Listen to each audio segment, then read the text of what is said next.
Assalamualaikum warahmatullahi wabarakatuh. Para pemirsa yang dimuliakan Allah, kembali lagi kita bertemu dalam serial Apa Kata Ustadz. Pada kali ini kita akan membahas tentang permusuhan. Islam adalah agama yang cinta damai. Islam adalah agama kasih sayang. Nabi kita adalah Nabi yang penuh rahmat dan kasih sayang. Nabi kita bukanlah orang yang suka berbicara kotor ataupun orang yang suka bermusuhan. Tetapi beliau adalah akhlak yang sangat mulia, budi pekerti yang sangat luhur. Itulah tuntunan Nabi besar kita, Nabi Muhammad SAW. Nabi Muhammad SAW bersabda, "Abghadur rijali ilallahi al-aladul khasim." Sesungguhnya orang yang paling dibenci oleh Allah adalah orang yang suka bermusuhan. Allah tidak suka dengan orang yang bermusuhan, karena orang bermusuhan ini adalah orang yang menghilangkan sifat rahmat dalam hatinya. Orang yang telah menghilangkan sifat rahmat dalam hatinya, maka dirinya akan mudah untuk melakukan hal-hal yang dimurkai oleh Allah. Ketika orang itu bermusuhan, dia akan punya sifat dengki. Dia merasa susah kalau lihat musuhnya dapat nikmat, dan merasa senang ketika lihat musuhnya tertimpa musibah.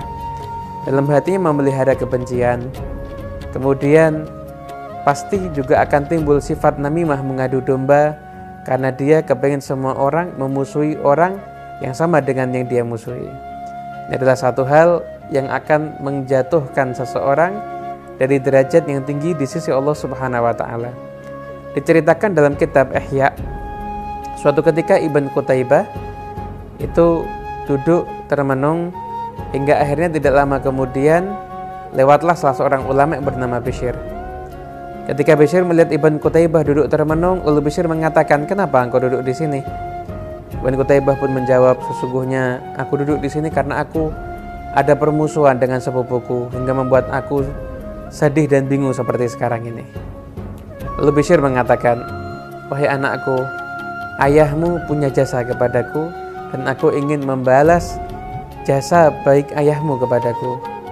Ketahuilah demi Allah, aku gak melihat sesuatu yang lebih menghilangkan agama, lebih menurunkan harga diri, lebih menghilangkan kenikmatan, dan lebih menyibukkan hati dibanding permusuhan." Seakan beliau mengatakan permusuhan itu sangat menghilangkan agama. Permusuhan itu sangat merendahkan harga diri. Permusuhan sangat menghilangkan kenikmatan, dan permusuhan itu menyibukkan hati dan mengotori hati. Mendengar nasihat yang singkat ini, lalu Ibn Qutaibah pun segera beranjak dan pulang ke rumahnya, seraya bertemu dengan saudara sepupunya yang juga musuhnya. Lalu saudara sepupunya mengatakan, "Kenapa engkau balik?" Ibn Qutaibah pun menjawab, "Aku gak akan bermusuhan lagi dengan kamu." Saudara sepupunya lalu mengatakan kembali, "Kalau begitu kamu tahu ya kalau yang benar ini sekarang saya." Dijawab, "Enggak, aku enggak mengakui kalau kamu yang benar. Akan tetapi, ukrimu nafsi an hadza. Aku memuliakan diriku dengan aku meninggalkan permusuhan." Maksudnya, satu nasihat yang sangat singkat, yaitu aku memuliakan diriku dengan aku meninggalkan permusuhan. Ketika kita meninggalkan permusuhan, kita memuliakan diri kita. Kita memaafkan orang lain bukan berarti kita berbuat baik sama dia, enggak. Ketika kita memaafkan orang lain, kita berbuat baik kepada diri kita karena kita menghilangkan kebencian yang ada di dalam hati, menghilangkan permusuhan yang itu bisa menghancurkan agama kita, menghancurkan amal ibadah kita, menghancurkan kenikmatan ibadah kita, bahkan merendahkan harga diri kita dan menyibukkan hati kita. Kita tinggalkan itu semuanya, kita muliakan diri kita, jangan sampai kita menjadi orang yang bermusuhan atau bahkan terlalu larut dalam permusuhan. Ini adalah satu hal yang akan bisa menyebabkan kita dimurkai oleh Allah Subhanahu wa Ta'ala. Mungkin ini yang bisa disampaikan, semoga bermanfaat. Wassalamualaikum warahmatullahi wabarakatuh.